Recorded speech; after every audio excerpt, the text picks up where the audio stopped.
this is your professor, Judy Paparosi.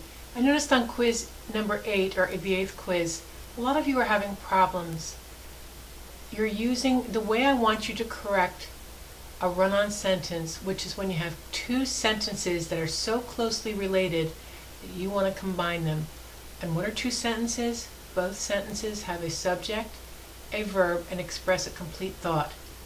So, in order to make sure when you want to run those two sentences together, because they're so closely related, but there's two subjects, one in each sentence, two verbs, one in each sentence, and both express a complete thought, there are only three ways of doing that. One is to separate them with a period, and the second sentence then becomes its own sentence, and you have to have a capital letter.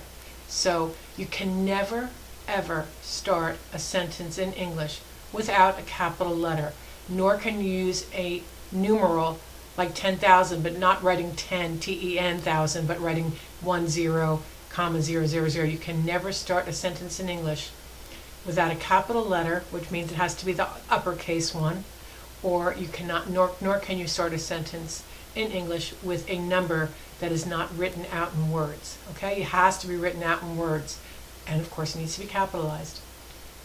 So that's one thing you can do. You can just take the two sentences, split them up, put a period, and capitalize the first word of the second part, the second sentence. The second way is the easiest way. You can run these two beautiful sentences together. Remember, you have to have a subject, verb, and a complete thought in each part, the first and the second, and just put a semicolon, which is a dot and a comma underneath it. So it's a dot on the top and a comma underneath it, not just a comma. A comma can never connect two complete sentences unless it's accompanied by a word called a conjunction, an adding word, conjunction, with the junction. So at the junction of the sentence, when you have two sentences like this, at the junction there has to be something that connects it, a comma, and then you have to use the words and. So I went to the store, comma, and I bought my groceries. I can't say I went to the store, comma, I bought my groceries, because that's a run-on sentence. You've improperly punctuated the sentence. It's not running on, it's just improperly punctuated. So run-on is not the best expression. But so there's three ways again.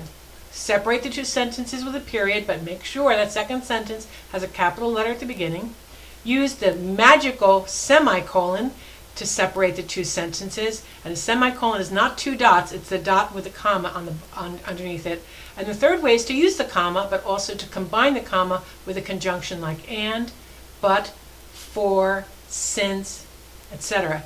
Because is a conjunction, but because explains the second part of the sentence, so we don't use any punctuation. I went to the store because I needed to buy groceries.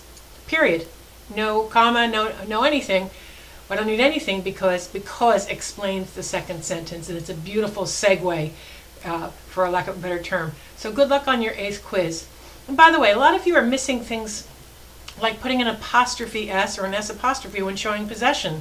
So if I say my name is Judy, if I say Judy's dog, I don't write J-U-D, my name is spelled J-U-D-I, J-U-D-I-S, I write J-U-D-I apostrophe S.